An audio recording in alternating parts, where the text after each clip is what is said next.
दारिद्र्य रेषेखाली सुमारे 37% मराठा समाजाची संख्या आहे। पूर्णपणे शेतीवर अवलंबून आणि शेती निसर्गावर अवलंबून कायम नैसर्गिक आपत्तीला बळी पडलेला समाज, पक्क घर नसलेला, झोपडपट्टीत राहणारा, घरात स्नानगृह व स्वच्छतागृह नसलेला, दुष्काळी भागातील शेतकरी, दुर्गम अतिदुर्गम भागात राहणारे, वाडी वस्तींवर डोंगर भागामध्ये पायथ्याला रस्ते नसलेले अशा ठिकाणी देखील हा मराठा समाज राहतो। आपण पाहिलं इथे आपले भरत गोगावले आहेत, तुमचं तळीये गाव कुठं ते पार डोंगराच्या एका कडेकपारीत होतं आणि लँडस्लायडिंग झालं, अख्खं ते कोण हेच होते ना, समाज मराठा समाजच होता।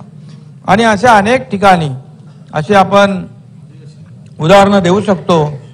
आणि म्हणून या ठिकाणी मी अध्यक्ष महोदय मेन स्ट्रीम मध्ये म्हणजे त्यांनी त्यांचं एक ऑब्झर्वेशन जे आहे, मुख्य प्रवाहाच्या बाहेर पडलेला समाज, डोंगर दऱ्या खोऱ्यामध्ये राहणारा समाज आणि दुर्गम भागात मराठा समाज राहतोय। आणि म्हणून याची उदाहरणं अनेक आहेत, मी ती देऊ इच्छित नाही।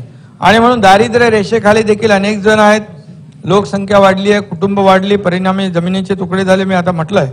आणि म्हणून यामध्ये मुलांचं शिक्षण, राहायला पक्क घर, मुलाबाळांचं लग्न असे अनेक प्रश्न मराठा समाजाच्या समोर आवासून उभे आहेत।